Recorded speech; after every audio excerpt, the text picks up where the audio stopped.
All right, it is 7 o'clock. We will start with the Pledge of Allegiance. Flag is right over here. I pledge allegiance to the flag of the United States of America and to the republic for which it stands, one nation, under God, indivisible, with liberty and justice for all. Okay, we'll call the meeting to order. We'll start with roll call, and we'll just do up here on the stage. Lauren Tice Miller. Tim Hallisey. Rocky Business. Rosa Cavazos. Renee Hansen. Eric Deecher. All right, we'll move on to approval of the agenda. I move approval. Second. Moved by Renee, second by Rosa. All in favor? 2, 3, 4, 5, 5-0. Thank you. All right, move on to approval of the minutes from the November 15th meeting. So moved. Second. Motion by Lauren, second by Renee. All in favor? 5-0. Move on to communications. FFA presentation. Hi, I'm Sarah Gillespie. Here is the Shawnee Heights Chapter Par Law team. Right before Thanksgiving break, we competed at Mission Valley, and this team did really well for their first year. They got 5th out of 8th place.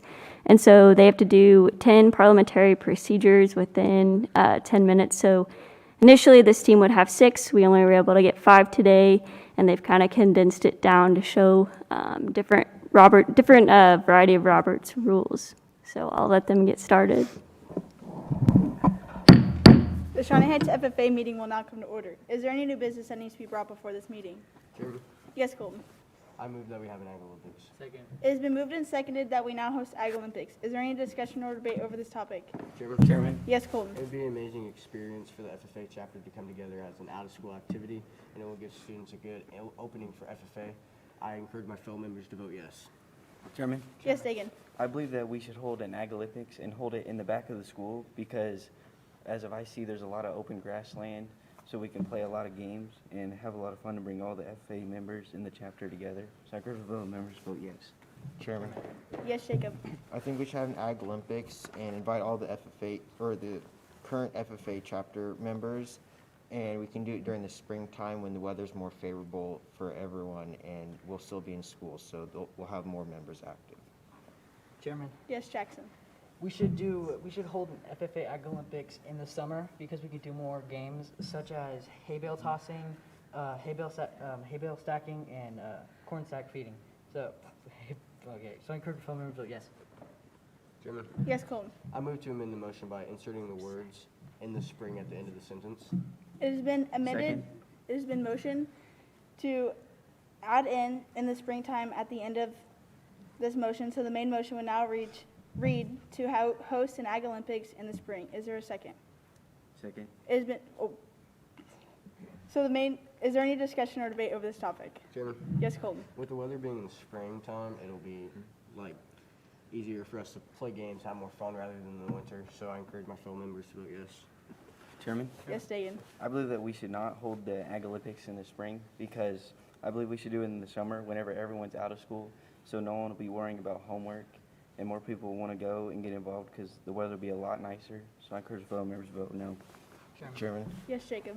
I think we should have it during the spring because no one will have started any summer jobs yet, so there'll be more chances, or it'll be more likely that we'll have a good amount of kids turn out to participate in the Olympics.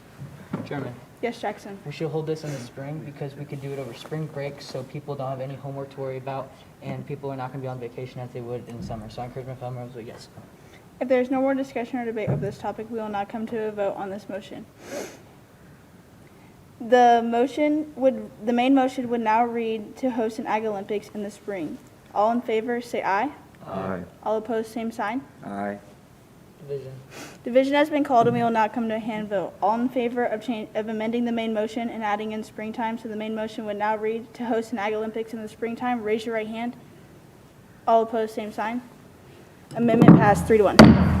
Chairman, Yes, Dagan. I rise to question of privilege. Your question? It is very bright in here, so can we dim the lights? Privilege denied. Thank you. Chairman, Yes, Jacob. I move that we refer this to committee of three appointed by the chair to meet back at the next meeting. Second. It has been moved and seconded that we refer this to a committee of three appointed by the chair to meet back at the next meeting. Is there any discussion or debate over this topic? Chairman, Yes, Jacob. I think we should refer this to a committee so we can figure out whether or not it'd be within our budget to host different events and have everyone come out and to see how many people we have in the chapter so we know what games to plan for it. Chairman, Yes, Dagan. I believe that we should committee refer because it'll help us, because we can ask them and hold a safety class for all the games that we're going to play if some of them could be dangerous for the students, so no one's messing around and they could stay serious. So I encourage my fellow members to vote yes. Chairman. Yes, Jackson. We should refer this to a committee of three because us as a we have plenty of time left. So if we refer this to a committee of three, we will figure out our budgets and the games we're going to play and everything else. So I encourage my fellow members to vote yes. Chairman, Yes, we should not refer this to a committee because as the year is winding down to an end, we're already almost in the second semester. Finals is coming up. We should settle this today and get it over with. I encourage my fellow members to vote no. If there's no more discussion or debate, we will now come to a vote. All in favor of referring this motion to a committee of three appointed by the chair, say aye. Aye. All opposed, same sign. Aye. Amendment failed 3-1. Chairman, Yes, Dagan. I move that we postpone this meeting, definitely meet back at the next meeting. Second. It has been moved and seconded that we postpone this meeting definitely until the next meeting. Is there any discussion or debate over this topic? Chairman, Yes, Dagan. I believe that we should postpone this because we have a lot more to talk about today, and if we hold this to the next meeting, then we can, since right now it says in the spring, then we still have a lot of time to talk about this. So I encourage the members to vote yes. Chairman, Yes, Jacob. I think we should not postpone this definitely because we have a guest speaker coming in at the next meeting, so we won't have as much time to talk about this subject. Chairman, Yes, Colton. I don't think it would be beneficial for us to talk about this at the next meeting as, once again, the year is winding down to an end. It's almost second semester. Finals are coming up. Students are going crazy. We should figure out this today. Chairman. Yes, Jackson. We should not wait till the next meeting. We should get this over with now because as Jacob said, we have a guest speaker coming in and that would not be beneficial. So I encourage my fellow members to vote yes or no. If there's no more discussion or debate, we will now come to a vote on postponing this motion definitely until the next meeting. All in favor, say aye. Aye. All opposed, same sign. Aye. Amendment failed 3-1. Point of order. Your point. You need to return back to the main motion. If there is no more discussion or debate, we will now return back to the main motion. The main motion now reads to have an Ag Olympics in the spring. All in favor, say aye. Aye. All opposed, same sign. Aye. Amendment passed 3-1. Chairman, Yes, I Jackson. move to adjourn this meeting.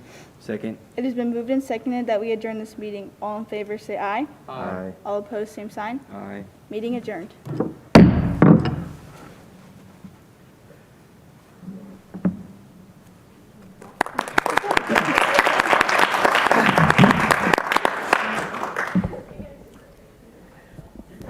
Can we comment? Very nice. You guys did a good job. And I appreciate the demonstration. Yeah, Chairman, you did such an outstanding job. I'd like to make a motion that you take over for me tonight. Second. All in favor? No. Just kidding, Rocky. Yeah, no, great job. Thank you very much. Thank you. Thank you. Thank you, Sarah. Nice job. All right, we'll move on to comments and concerns from patrons. And I think, Sarah, did you, she signed up because of that, okay. All right, we'll start off with Christina Flaming. And I'm supposed to read something, hang on one second. I got it on my cell phone here. Public comment, this is an opportunity for district patrons to address topics directly relevant to the business of the district or items in the current board agenda. All comments must be directed to the presiding officer. Individuals will be given 3 minutes to present ideas, opinions, and/or concerns. Thanks, Christina. Okay. All right.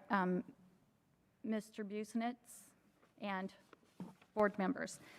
I am looking forward to being a board member here starting the end of January. In preparation to try to learn and understand what my role is going to be, I did attend the special session on education that the legislation held this last week. I was able to spend about 80% of the 2 days and then reviewed the rest of it online.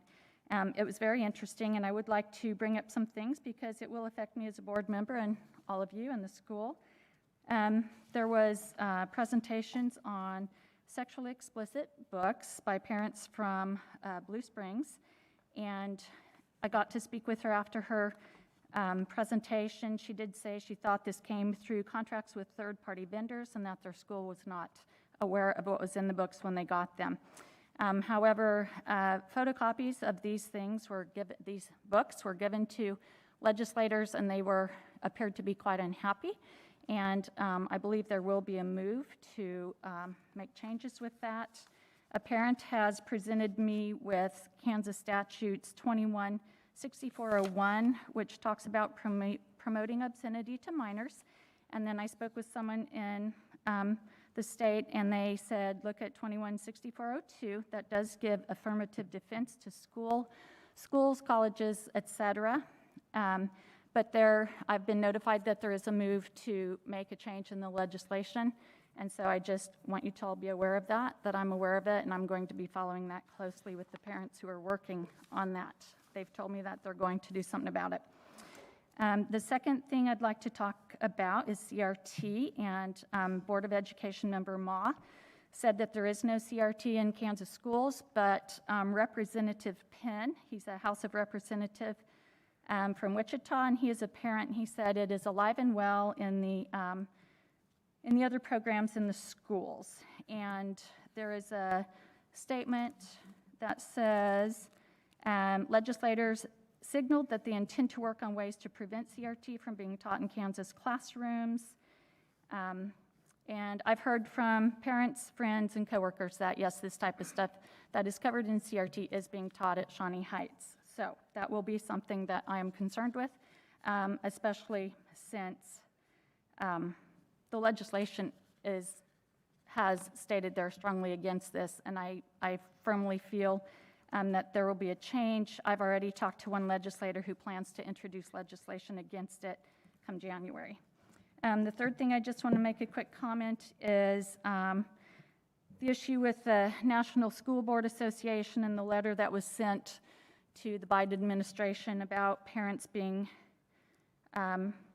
talked of as terrorists, and the fact that Kansas has not pulled out of that. I'm aware that 27 state school boards have distanced themselves, and 11 have already withdrawn from the national board. I understand, that maybe Mr. Tallman, he said they wanted to not pull out because they hope to have a positive effect on the national board, and I do know that a Seaman school board member is stepping into the president role in March, I believe, at the San Diego meetings. So these are things I'm concerned with, and I just want to let you know that these are things that I will be trying to work on when I come on the board. And I do want to tell patrons that this is my email address, and please get hold of me if you have any problems, if you're not one of the ones who's already gotten hold of me. Thank you. Thank you. I guess that is it for people that signed up. We had Sarah Gillespie, but I think she signed up because of the presentation. So we will move on to action items, business by consent. I would move approval. Second. Motion by Lauren, second by Renee. All in favor? 5-0. It's actually 6 now. Oh, I'm sorry, Jay. I didn't see you sneak in there, Jason. You're like a ninja. All right, moving on to approval of the 2022 Board of Education meeting dates. We have before you the proposed meeting dates for the 2020-22 school year. As we break down, there's a couple of dates that we typically do Mondays, but when it follows an immediate holiday, we move that to Tuesday. January will be such a case. So next month in January, Our two board meetings will be on Tuesdays following New Year's, and then also Martin Luther King Day on that. There's also a change with spring break, and then also 4th of July, and then Labor Day. And so those dates all correspond with the Mondays that we typically do, and we recommend approval. So moved. Second. Motion by Jason, second by Lauren. All in favor? 6-0. Moving on to item C, approval neighborhood revitalization plan. The city of Topeka came out and visited with us a couple of months ago about the revitalization plan. It's a 3-year plan that they approve and ask us to be a part of. All the school districts and taxing agencies are part of that. It's an area that won't have a huge impact on us, but it exempts improvements in designated areas from property taxes, and that's for a 10-year period. We would be approving this for a 3-year period. When they came out and visited with us about that, it'll have a very minor impact on us here, but we recommend that we go ahead and do that and support those efforts to improve our community.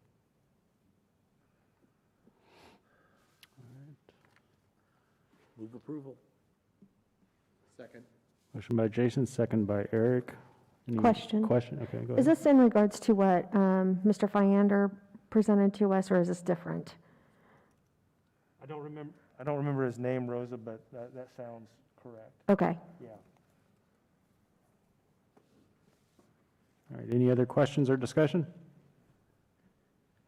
Seeing none, we'll take a vote. All in favor? 6-0. All right, moving on to discussion items, status of the district. Start off with Mr. Halsey, Mr. Hirsch, and Dr. O'Brien. All right, thank you. One of the things that we received a few questions as we headed into Thanksgiving. A few questions around, is there any days, that we could begin to change on the calendar for staff? You saw some districts around begin to do that, change the week of Thanksgiving and some days like that. That reflected both some of the fatigue. It also had some merits with COVID numbers, trying to create some space between populations and things like that. We were asked about that. One of the things that largely goes unnoticed when we think about the calendar, the work behind the scenes, we have very specific days that we have or that are held responsible for, the number of work days that we have in our contracts. And then also, the state has a minimum number of hours that our students must attend each year. And those across the board for students, and then also our seniors.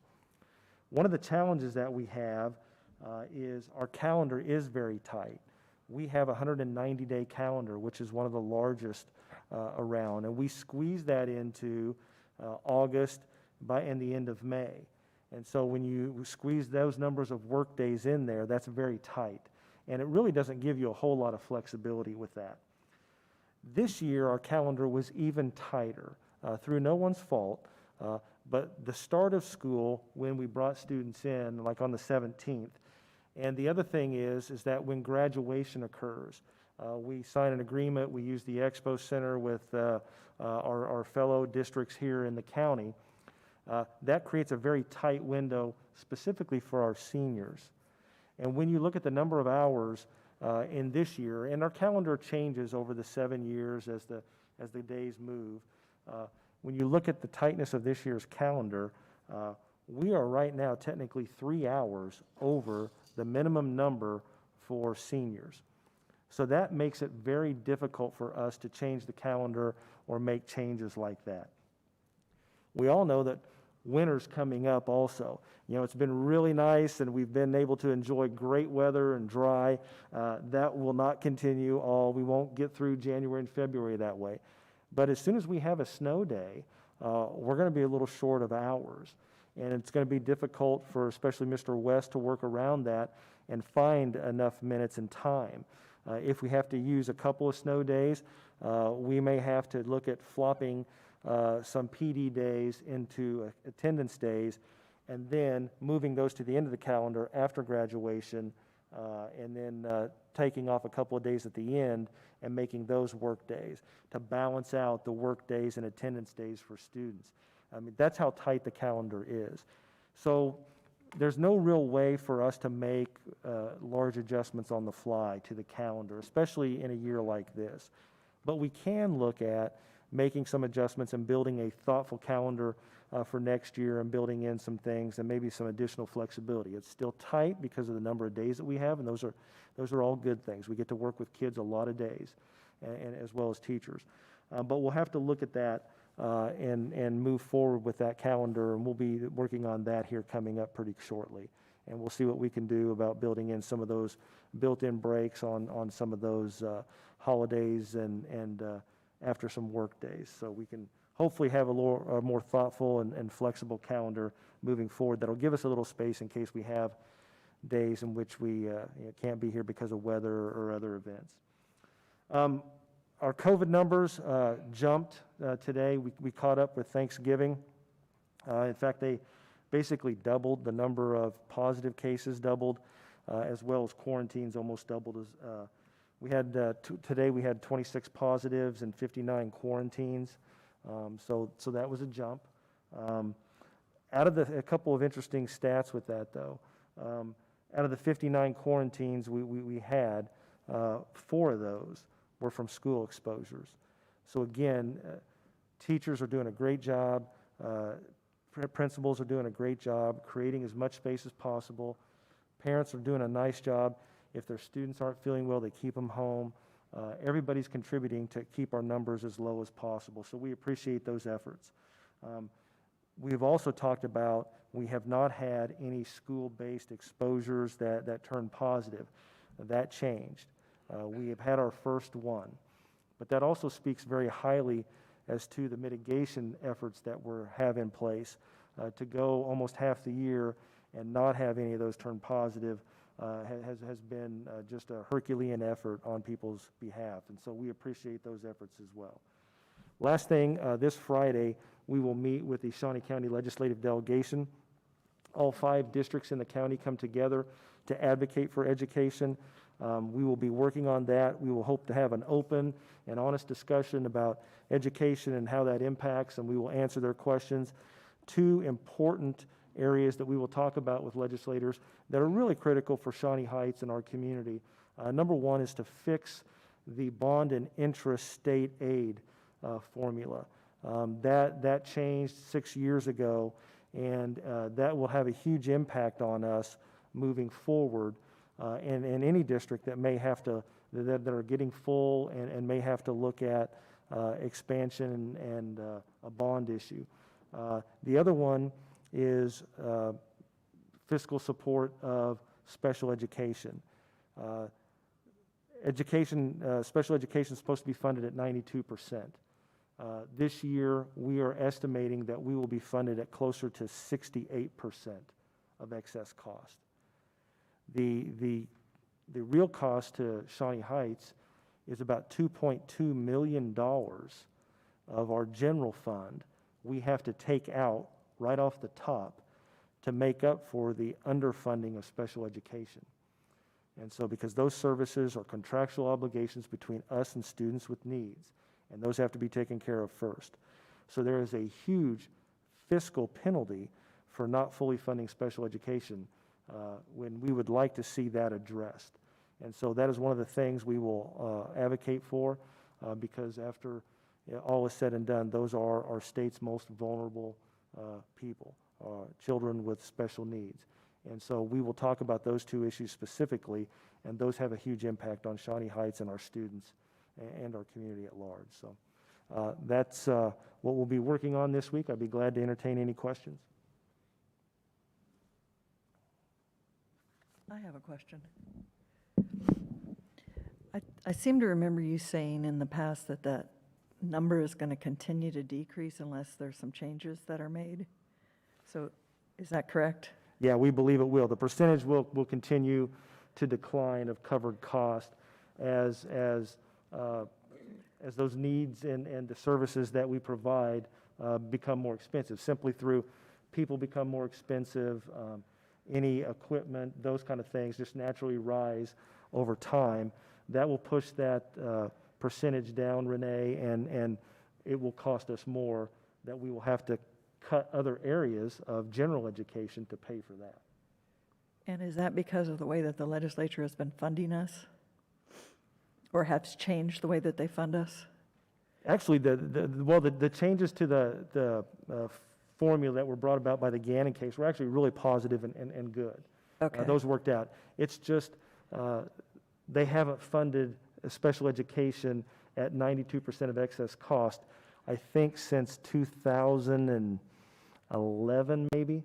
Okay. And then, so that's just been kind of flat. So they're cutting the education budget in that area because they just, instead of moving forward with the increases for the cost, they just leave it at a flat number.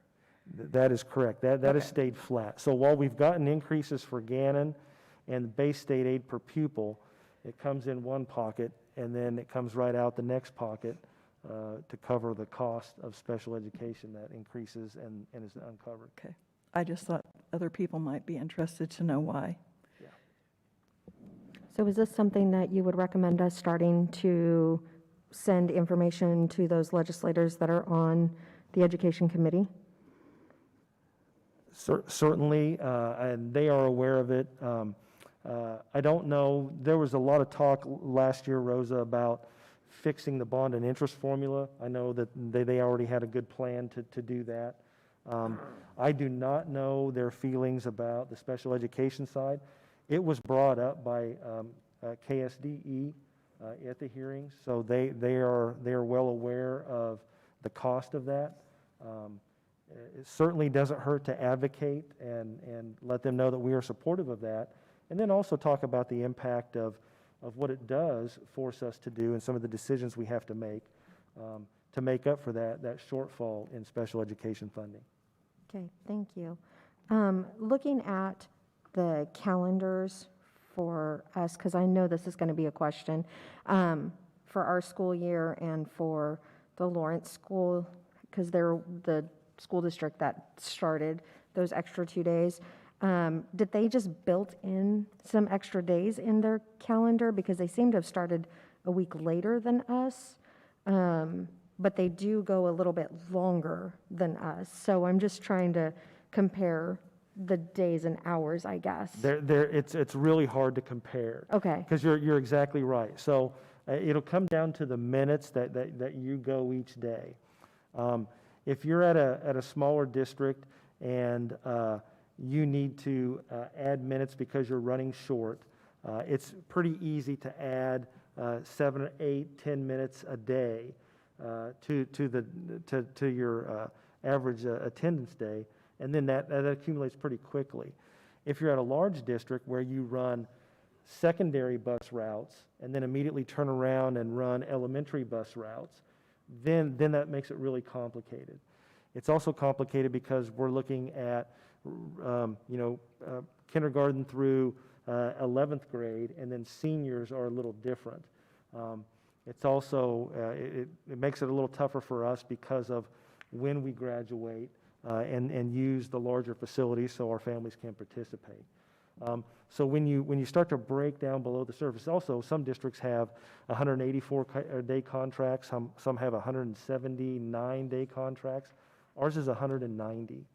And so you have a variance of days in there. So there's multiple factors from district to district that would impact the total number of hours at the end of it when it's all calculated.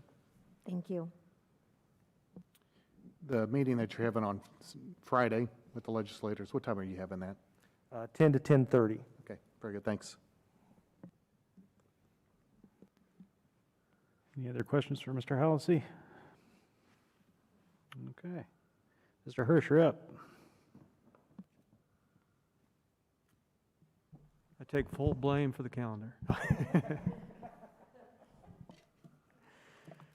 In other news, we have a vaccine clinic coming up on Saturday. I would like to thank publicly Mr. Urick. He has helped set up all of our clinics I've willingly let them do that.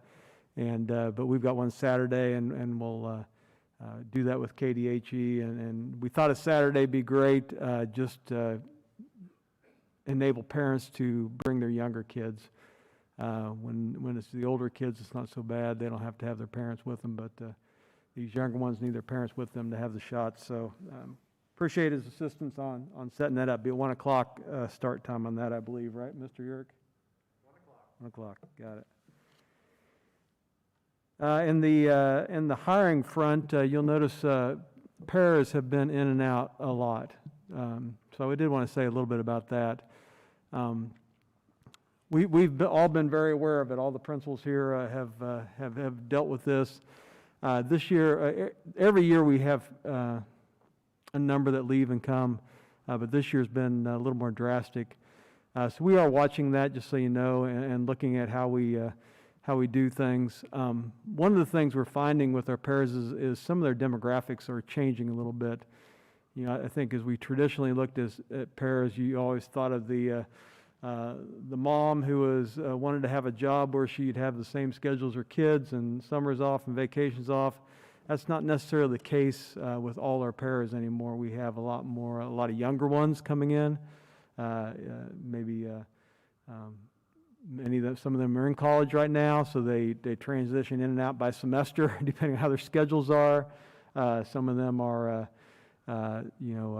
working around different things, or this is their primary income for many of them. And so as they find better jobs, right now there are a lot of jobs out there, and so there's multiple opportunities for these people to bounce around a little bit and raise their income. So we are looking at some stuff to try to help out. One of the things we do right now is we do everybody's on 12-month paycheck. We even if you are a para and don't work in the summer, you get that 12 paychecks. There's been desire from some of the paras we hire to only do 10, and so that salary is a little bit higher each month. And so we are looking at options on that and seeing if we can work with some of them to maybe keep them in, and then they can get different jobs in the summer that would pay for those other 2 months and things like that. So just wanted you to know we are looking at options on that and trying to incentivize them to stay. Last week I worked with our work comp provider. We spent the week touring all the buildings, talking to all the principals and talking to all the coordinators in our different departments. It's very important with work comp to make sure you're doing all the things you need to do to be safe. And so we've got a really good provider right now that's very interested in giving us input.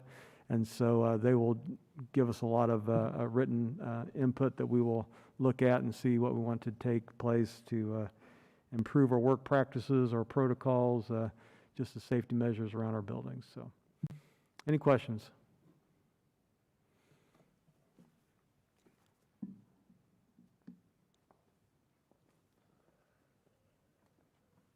Dr. O'Brien, and then we have the Stacys.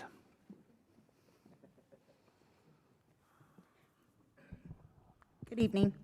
I just wanted to comment on our paraprofessionals. One thing that's really been impressive here at Shawnee Heights is the stability of our staff. And our teachers come and stay, and our paraprofessionals in general, we don't have a lot of turnover. Right now we do have some, but in my experience, we do really well here. But I do appreciate that Mr. Hirsch is looking at some different ways for their checks to be a little bit higher during the school months. And then I know a lot of them have other opportunities during the summer, so that helps as well with their income. But I am very proud of our staff, and I really feel like, for the most part, we have people that come and love Shawnee Heights and stay. So that feels good, I think, overall, and it's good for our kids. That's the main thing.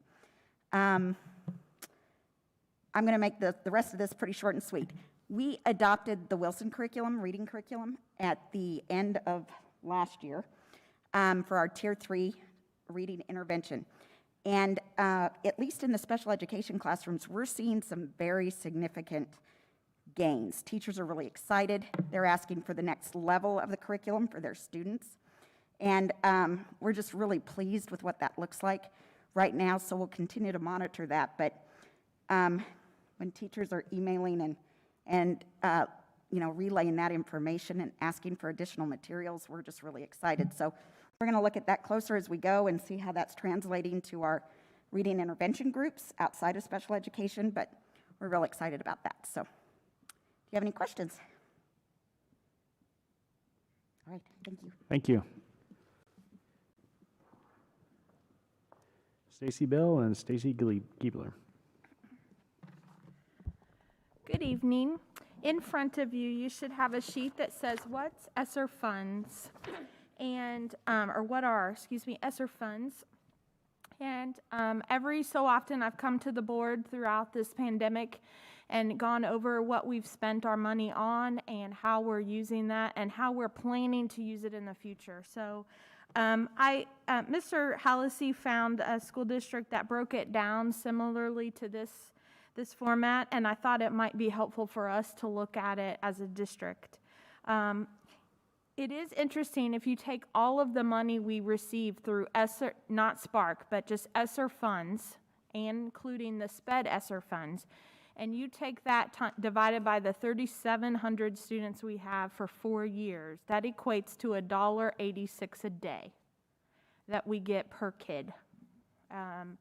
To help remediate all of the things that they need and to keep our staff safe and our students safe. So for PPE, all kinds of interventions that we've had to put in place for safety as well as academic and social supports.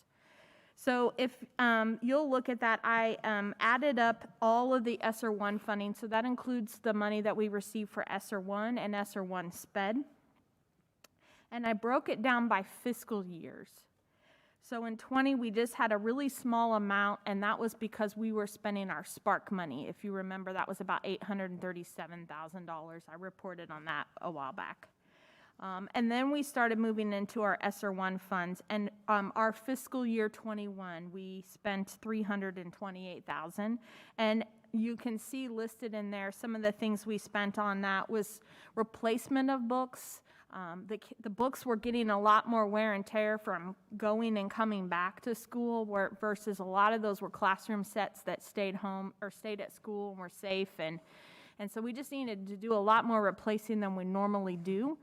We also didn't want the kids to share as much. And so at the time, that was kind of a big concern during the pandemic. So we had to buy some more so that they didn't have to do all that sharing. We had to do a lot more with digital licenses so that kids could have access to curriculum while they were at home. So that cost some money. Devices, we bought a lot of books for our little kiddos to get books at home. A lot of decodables, a lot of early readers so that kids and parents and families who might not have an extensive library could have some books at home to be using and then bring back. And then obviously we spent a lot of money on PPE, whether it be gloves or hand sanitizer or special cleaning products, other devices to clean the buses and all of those situations. So that's what we did with our Sr1 funds in 21. We also were able to start tapping into our Sr2 funds in 21. And again, we started paying for things like laptops for our new positions that we added and that we knew we were going to be adding for this school year. The rest of this talks about payroll, and down at the bottom in red is just a small list of the main payroll positions we added, just so that you could kind of refresh your memory on that. We spent quite a bit on curriculum for those new classrooms. We had science kits we had to purchase, some social studies resources, math curriculums, getting them all the resources they need for those elementary classrooms that we added. We also added quite a bit for the band, for their instruments, so that they could participate safely in that environment. And so we had quite a bit of that. And then our last big chunk of that money in fiscal year 21 was our summer learning over the summer. And we supported quite a few kids in summer from kindergarten through 12th grade. And that we used a lot of that money for that. In 22 here now, in this fiscal year, you can see that we're planning on doing some of the same things. We've actually already done quite a bit of them so far. And then our ESSER 3 money will be finishing up the payroll of those positions, still continuing those everyday things like the hand sanitizer, PPE, that kind of stuff. We have a few digital licenses, but not near as much as we were because we're back in session. And then remember that we have to spend 20% of our ESSER 3 funding on either summer school or after-school tutoring, and that's about $559,000-$60,000 that we'll have to spend out of that money in the ESSER 3 component over the next couple of years here during our summer schools and after-school tutoring programs. So that's just kind of a breakdown about where we think that money will fall, and it's a little bit of a moving target as we have to shift based on needs coming up here in the near future, and we'll have to adjust those things. But that's a plan of what we're doing, and that's what we've submitted with the state. This document is housed on our website. If you, on the very front page, if you go all the way down to the bottom, there's a blue circle that says accountability reports, and it's in the financial accountability. So this document is out there for the public to view. So that is part of the board goals for obviously financial responsibility in there. The other one that we have that we've been working on at FastBridge is we're in our second round of FastBridge. Remember, we assess those kids 3 times a year in reading and math. And so the window just opened on the 29th of November. And so kids will be doing that through Christmas here. And so we'll be getting all that. And then once we have 2 data points, we can really we're going to start going kid by kid and looking at what interventions have been in place for those kids. What do we still need to do? Do we need to add? Do we need to subtract interventions and move around? And those are the right kinds of discussions to be having, and not just what percentage of kids are here. But we're really diving down to the individual kid level, especially since so many of them have unique needs that we haven't had to face in the past. So that's what I've been spending my time with. Any other questions for me? All right, thank you very much. Thank you, Stacy. Good evening. So I just wanted to give you a little Kisa update. Kisa is our school improvement and school accreditation piece that the KSDE, State of Kansas, has established for us. We are participating in the pilot of the redesign of Kisa. It's still going to be an accreditation model and still going to include school improvement activities, and that's what our team has been working on. We are in this particular model has an extra laser focus on data, and the unique thing about this particular process this year is we have a lot of data to examine, so it's kind of nice. We've got a lot of different things in place that we can pull from, so that's been nice to work on. So that's what we're doing. The whole Kisa process and our goals and our data is all filtered down from the state board goals and then through, of course, this board, Shawnee Heights School Board goals, so it all reflects on all those goals that you have set before us. So that's how that relates to our district and our schools. I also would like to share Mrs. Bivin's report. So this is from Mrs. Bivin.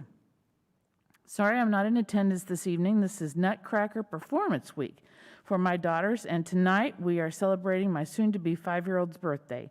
Here are a few updates from Tecumseh North.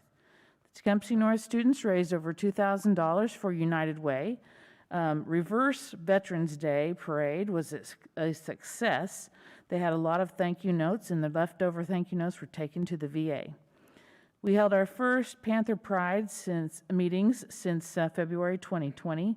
Everyone enjoyed getting together with their prides to help build connections between students pre-K through 6th.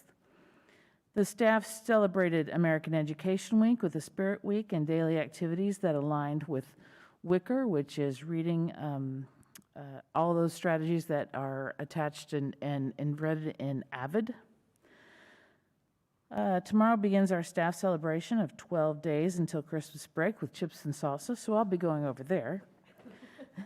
Teachers are screening their students using FastBridge and other common formative assessments as we wrap up the semester. As a building, we continue to work through daily sub-shortages and lack of new hires to fill our current classified openings. We also continue to improve as a staff the way in which we respond to students coming in from trauma and needing extra support in the areas of behavior, mental health, and social emotional learning. Rich Harrison, Dr. O'Brien, and Stacy Giebler, I didn't tell her to say that, have helped in various situations, and the Tecumseh North staff is appreciative of that support. And I can answer questions, maybe, if you ask. And then I would also like to share Ms. Bervert's notes. She is ill today. We met with her this morning, but she went downhill from there, I guess. So we hope she gets better. Students in grade K through 6 will be taking the FastBridge math and reading assessments over the next few weeks. And then they will also be taking the SABRES assessment for K through 6 for the first time in the next few weeks. SABRES is the social emotional learning piece of FastBridge, so it's a different kind of an assessment. They will continue to do the district wellness survey, those 6 or 8 questions, so we'll have that data to compare. Barrington had a fantastic turnout for Donuts with Dads this Friday and also for the Barrington Craft Fair on November 20th. And then on Monday, December 20th at 7 p.m., the 3rd and 4th grade will perform in the auditorium their music concert. I might be able to answer questions about Barrington too. Okay, thank you. Thank you. Mr. Hofstra and Mr. Anderson.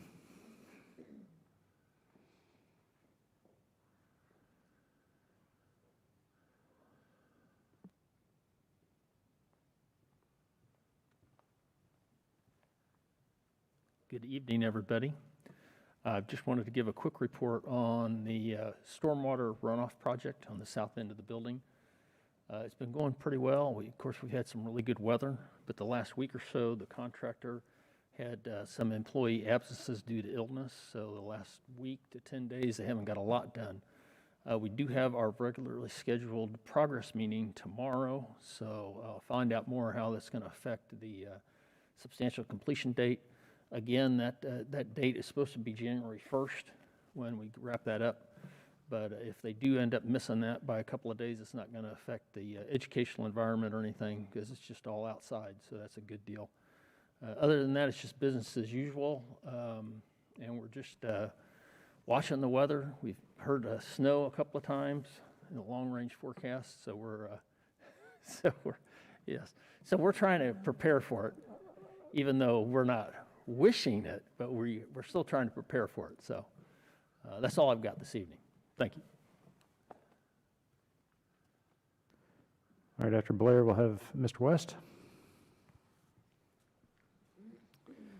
Mrs. Hoyer and I have been busy working on E-rate lately, making sure that the district receives the funding needed for our internet and wide area network connectivity. So that's important so that we get reimbursed for that and then also get those contracts renewed. And then we are starting the second phase of this, which involves Category 2 funding and how some of those funds could play into our capital outlay decisions. So a lot going on with E-rate, but we're grateful to have that support from the government. Questions? Did I hear you're doing a bandwidth update or upgrade here? Or did it already happen? We are doing a bandwidth upgrade, so we are at 2.5 gig right now. We are going to 5 gig. Supposed to be ready sometime this week, hopefully, according to AT&T. So we were maxing out our current connection speed almost every day this year, mainly because of the Apple laptops. Not blaming them completely, but their updates are much larger in size compared to iPads, and so that was something that we didn't expect. We are doing some caching servers for those updates to help eliminate some of that traffic going outside of the district. But we did upgrade to 5, so it'll be a nice addition, and students will really enjoy it along with the staff. Questions? Thank you, Blair. Thank you. Mr. West, and then Mr. Yurt.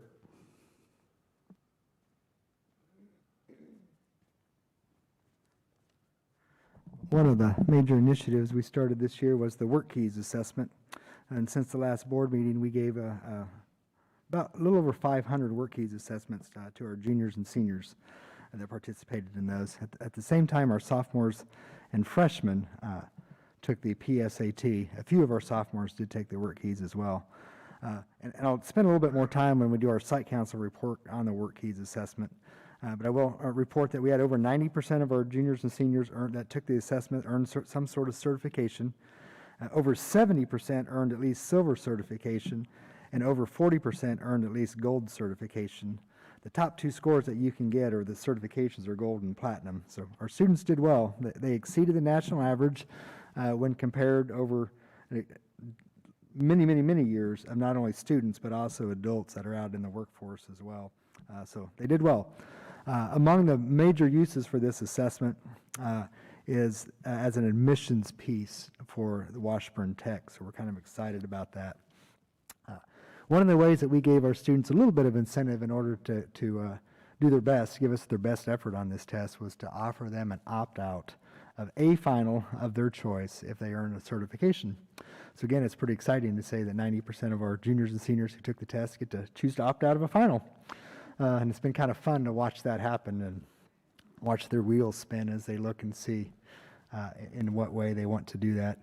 A few of them are picking that based on the hour of the day. A few of them are picking that on locking that 91% in and not having any pressure, have that one be done. So again, it's been kind of enjoyable to see that process, and they certainly earn that. Speaking of finals, our finals are Tuesday, December 21st and Wednesday, December 22nd. In the past, we've had those over a period of 3 days, but this time we're going to go over 2 days with the calendar. So Monday of that week will be a normal 7-period last opportunity to meet with your teachers. Tuesday, we'll run our even block schedule, so there'll be a late start, a 2nd-period final, T-bird time to again kind of regroup and get ready for the remaining finals, which will be 4th and 6th that day. And then on Wednesday, we'll take 1, 3, 5, and 7, which is, again, our block schedule, our normal block schedule that we do. Won't have early release like we have in the past. Like Mr. Hallisey said, we need the hours, and we think this schedule will work real well. Again, knowing that many of our students have already had the dual credit finals for their college classes, and again, our juniors and seniors can opt out of at least, or not at least, most of them can opt out of a final. So we'll see how that goes. Our winter season's underway. We hosted boys basketball. We've had wrestling. Scholars Bowl continues to kind of get in the meat of their season. Debate's kind of winding down. They'll have their state tournament participation right after the calendar year. Girls basketball starts tomorrow, actually. I'll be at Spring Hill tomorrow. Boys swimming has had a couple meets. Our boys and girls bowling have had tryouts, and again, they'll start right after the calendar year begins. Had a musical right in this room. If you had the opportunity to see that, it was super outstanding. The Addams Family. We have talent in our building, both our students and our staff, and it was on full display for Thursday, Friday, and Saturday. I know Friday was a sellout. That was the day that I came, and I believe maybe Saturday turned into one. If not, it was very, very close. So again, it was fun to see that happen. Then right outside these doors on Saturday, last Saturday, we had a dance, inside and everything. I had about a little over 500 people, students that attended that, and it was a winter formal. They dressed up nice. They had a very, very good time too, and they behaved well. So it was an enjoyable evening for sure. Recently, in terms of state competitions, November used to be the quiet month, but because it's quiet, everybody started adding stuff to that, which is fine. It's fun. It gives our students an opportunity to continue to showcase their talents. Our dance team competed on a Friday in the middle of November for state competition and performed admirably. I can tell you they worked so hard. To see them before school, every now and then the lights will be on if you drive by, and you'll see that well before 7 a.m. in the morning. It's because they're out there practicing. They practiced a lot of times indoors. They were just out. After school, they worked real hard, and they were certainly at their best, and we're proud of them, the work that they do. There's certainly the commitments there. And our cheerleaders also competed. They competed the very next day on Saturday. They've had some success in the past, and indeed they did this time as well in terms of placing. They placed third. And so I think if I remember right, 20 out of the 27 members of our cheerleaders that competed that day were on the mat for the first time at that competition. So you think back historically how well they've done. Not necessarily these particular individuals. Many of them, the majority of them were newcomers, and they still did well. So our students are taking advantage of the opportunities that are presented before them and trying to pick up and run as normal as we transition back to the normal school year. Real pleased with them. Our AWL list continues to give us some good news, and I think our students are going to finish strong as we end the semester in December. So, any questions? Thank you. Thank you, Mr. West. Mr. Urick, and then Ms. Hummer.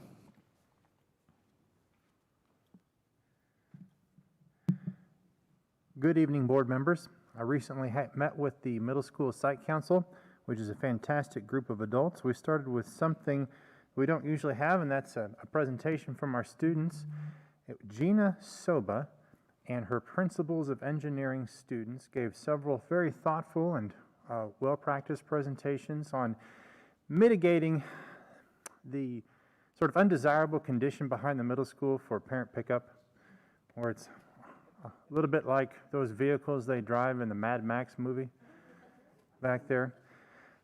So they came up with a variety of unique circumstances, and they met with engineering professionals throughout the first semester in their investigation of the problem. And I thought that they would just come up with maybe some signage or some striping, but it was a larger, bigger vision than that.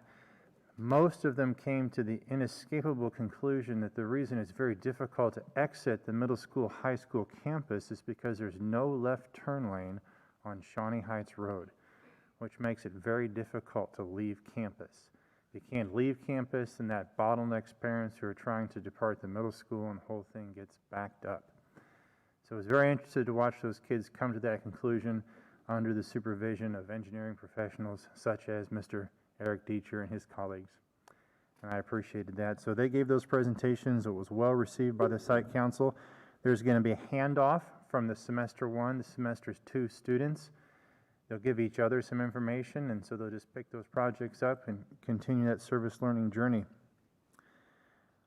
With the site council adults, I gave them an overview of the building's academic and behavior progress. I can report to you that the students' academic progress in terms of their grade marks has returned to pre-pandemic levels, which is very good. And also their behavior is coming along. Behavior manifests in behavior referrals and consequences, and those have returned to pre-pandemic levels as well, which is very good. And it emphasizes for me the impact that high-quality teachers have on students' ability to learn and grow and do well in school and be academically and socially successful. The building will continue to work in the coming months on evidence-based strategies to teach students to understand and manage their emotions. So behavior referrals are down, but that doesn't mean that kids are kind and respectful to each other or under control or not experiencing anxiety or some of these other social emotional effects that occurred because they weren't in school as much over the last couple of years. So we're going to continue our strategies for growth there. Our instructional coach is Becky Velasquez. She and I are working on the January 5th PD program for the middle school teachers. Our January 5th social emotional focus, along with the board goal, is going to be called an asset-based lens or a strength-based focus. And this is the idea that people are not the problem. Adults are not the problem, students are not the problem, and that individuals should be viewed and thought of and planned for in terms of their strengths first. And then using an individual's strengths, a group's strengths and characteristics as a leverage for growth and improvement. I have recently met with the elementary principals and then the high school team to plan the 22-23 enrollment and transition activities, which begin in January and then go through May. So we're beginning the process of planning for the next school year. Students are taking the FA Presentation assessment today. Middle school students are taking it this week. Middle school students do have to be assessed in math and reading 3 times a year, and then the teachers will use that data to plan instruction, to assess the effectiveness of the curriculum, and to choose students, to choose interventions for students. And then lastly, I'd just like to thank the teachers, school workers, and paraprofessionals that are at school every day doing the work for our students. This year, I would say, is a challenging year. There's been a lot going on, questions being asked about education, getting a lot of emails from folks, a lot of communication, a lot of questions, and that's all good. But some of that has been challenging. Additionally, there's been a lot of kids out of school. All those kids that are in quarantine right now, that have been on quarantine, it's a lot of extra work for teachers, a lot of extra communication that didn't have to occur before the pandemic, and I think they're doing a wonderful job of meeting the needs of kids wherever they are, whatever their needs are. And so I'd just like to thank our teachers, our school workers, and our paraprofessionals for everything they're doing. Do you have any questions about middle school business? Thank you so much. After Rebecca, we'll have Mr. Dial. Good evening. Just when you go like third, you're going to hear a lot of the same things, but that also shows that we're more alike than different, right? So fast bridge assessments are happening. We are utilizing Sabres this time around with our fast bridge screener. So we're looking forward to see how that compares with our wellness survey that our students took in first quarter, and we'll give you updates on that hopefully in January. December brings special events and special memories made for our students and for our staff and for our families. So tomorrow night back here, we have our Shez first and second grade vocal music program. And Wednesday night, right here, we have our band and orchestra concerts that will happen for the district. One of those will take place in the high school gym, but we are excited for students to showcase their musical talents with us. We are also finalizing some plans for those holiday celebrations that typically happen the last day before break. And just so everyone knows, we're really working hard on your Board of Ed goal number 3, which talks about safety guidelines and making sure that we want families to be a part of those events, and we're opening our doors and welcoming those with masks to come in to keep us safe. But we're really focusing on how do we have fun, how are we festive, how do we build in those games and art projects, but our focus necessarily isn't on food. So all of us will be fed, we will all have a snack, but it's likely not happening during those classroom parties. So with that said, we have another focus on Shez and staffing. I want to thank you all for approving our recommendations for those positions that we have had. But Board of Ed goal number 5 of attracting in and retaining staff, that directly impacts the work that we do with kids each day. And so I just wanted to say thank you to quite a few people, but kudos to our Shez special education teachers. Mrs. Sharp, Mrs. Sutton, Mrs. LeGrand, Mrs. Malone, they collaborate so much on and share a lot of creativity in meeting the needs of our special education students by sharing paraprofessionals and making sure that we are providing the supports and services that our kids need. There are many other staff. Mr. Matney has served many times as a sub for us. He has had a student teacher. We have Mrs. Hayes, Mrs. Baruth, Mrs. Cooper, Mrs. Silky. I filled in open sub jobs. That keeps our learning happening, and I just appreciate the flexibility that is shared on a daily basis by our staff. But I also wanted to say a big thank you to our subs that are accepting those assignments and are coming to our buildings each and every day too. So it's just great to be a part of a district that works hard each and every day to support our kids. And I'm just proud to be a Thunderbolt and a T-Bird, and I appreciate the hard work that everyone's doing during this difficult time. So, questions or clarifications on behalf of Shez? Thanks. All right, Mr. Dial and then Ms. Kinch. Hello, Hello. Like everyone else, we have lots of events the next 2 weeks. Our PTO has done a great job getting things going. We have Santa coming up on Sunday. We have Senior Burrito Night tonight, and then our Christmas parties on the 22nd. After parent-teacher conferences, all the schools sent out a survey. I'm just going to quickly go through our results. So it's called the Tecumseh South Elementary Communications and Family Engagement Survey. We had 165 parents take it. We also had 95% of parents attend conferences. And then we had a drawing following Tim's leadership with giving 10 winners out. So 10 milk and honey winners that we drew for and gave those gift cards out to those parents who did the survey. But 78% attended in person, so about 21% did the virtual. And so it's nice to have a lot of working parents or ones that didn't have a babysitter could Zoom in. And so they mentioned in the comments that they definitely liked having that option, so we'll keep that up. The one that is typically around 100%, overall, do you feel like the teacher provided you with a direct and fair assessment of your child's academic progress? And 100% said we did, so that was good. Same question with direct and fair assessment of your child's behavior. 99.4% said we did, so we had one that said we didn't, but that's okay.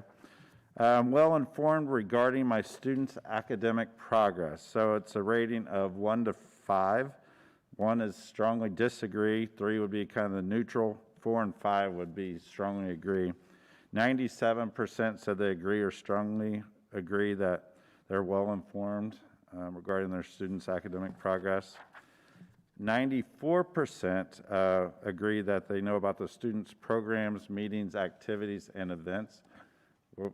So that's a combination of, we use email, Facebook, the school website, the app, so it's just a combination of about 4 or 5 different ways. And some do the old school of sending notes home as well. The school staff listens to my concerns. 94% say we do. 5% say we're neutral, so there's one that said we didn't. So feel great that's 94% when it comes to that. 93% teachers regularly communicate with me, and then about 5% were neutral with that as well. I have a good working relationship with school staff in which we solve problems together. So 93% of parents said they agree with that, and then 5% were neutral. Almost done, a couple more. I've provided useful information about how to support my child's learning. So 96% said we do that. And then last one, this is one I guess I'm most proud of because it takes everyone to build those relationships with parents and their families. But in this school, staff build positive relationships with families, and that was at 98%. So we feel great about that one because that's, like we said, support staff, teachers, the office staff especially, our custodians, just meeting and greeting everyone with a smile. So proud of that. Next steps, so we'll share this information. We'll look at it in more detail with our site council and our staff, and we'll focus on our strengths to make sure we keep doing what we're doing in some regards, but then also get some tips and input on some areas that we can improve in. So any questions about anything with Tecumseh South? Okay, thank you.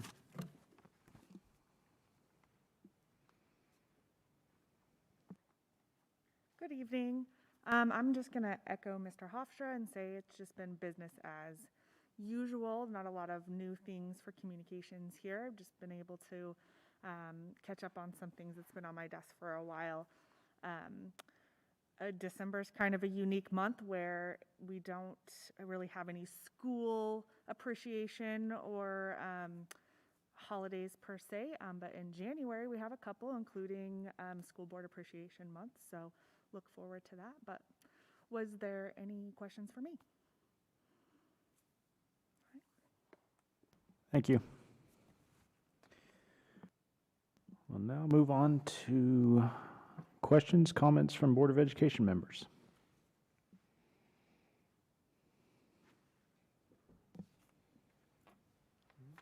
I'll go. I wrote down a couple of notes. I wanted to say congratulations to the boys soccer and football team players who made first and second team and all city. I thought that was awesome. A lot of proud parents out there. Totally agree with Mr. West on the Adams family. That was amazing.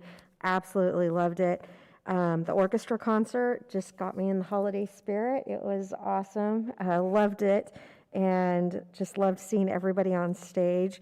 The pancake feed that they had, the bowling team had at the middle school, and then Pancakes with Santa at Tecumseh North was so much fun. And that line never stopped. I've never seen so many people at an event like that, and the line was to the door, and I was sweating serving sausages, but whew, it was a lot of fun, and that was great. I heard that there was one of the boys for the swim team that's already made state. I think they already qualified for state is what someone had told me, which is amazing. So after the first meet, I think. So I'm curious to see how fast he swims because that's insane. So congratulations. Late night was so much fun. I missed the band there, but it was a lot of fun, and seeing the skits that everyone put together I thought was great. And I hope I didn't miss anything. Again, congratulations to Cheer for taking third and for the dancers who worked hard. We talk a lot about, we talk a lot about a lot of things, but one thing that I am going to say is, hearing Mr. Hallisey's report about special education and making sure that that's going to be adequately funded is something that I'm going to work on as a priority, especially since that's really going to help our district and help other districts, and it's a nonpartisan type of issue that I think we can definitely take up, and that's what we're all about sitting on school board, is to be nonpartisan. But I'm also going to really talk and hope that we continue to have critical thinkers in our school.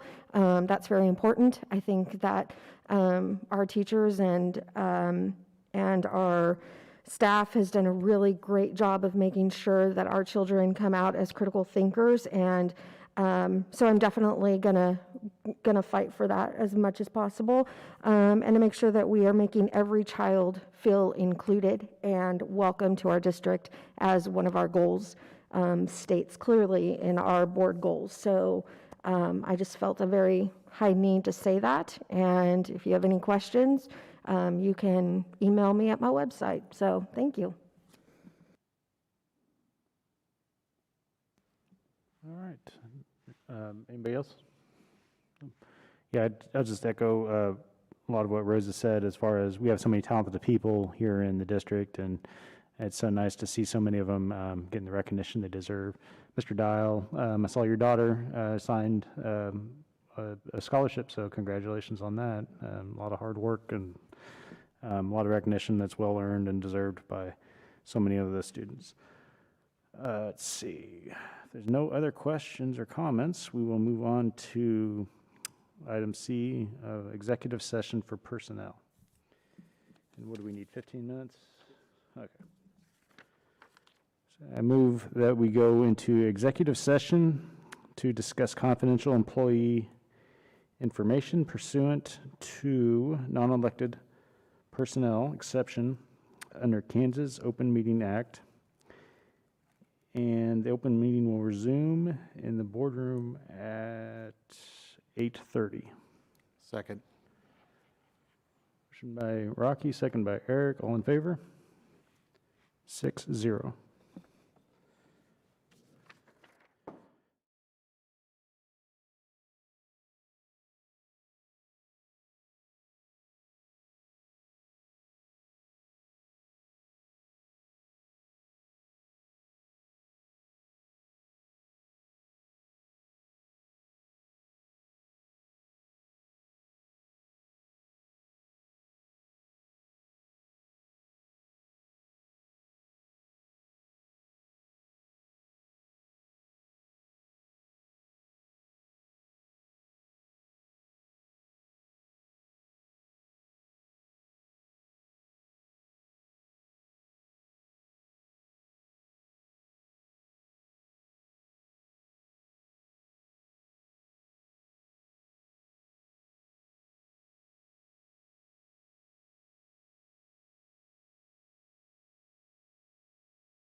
Uh-oh.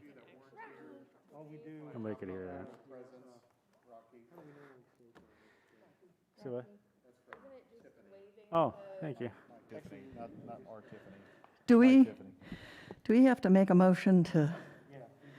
Recommendation? Yeah. Yeah.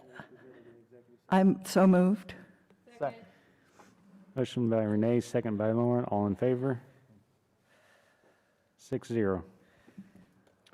All right. To adjourn? Motion by Jason, second by Lauren. All in favor? 6-0.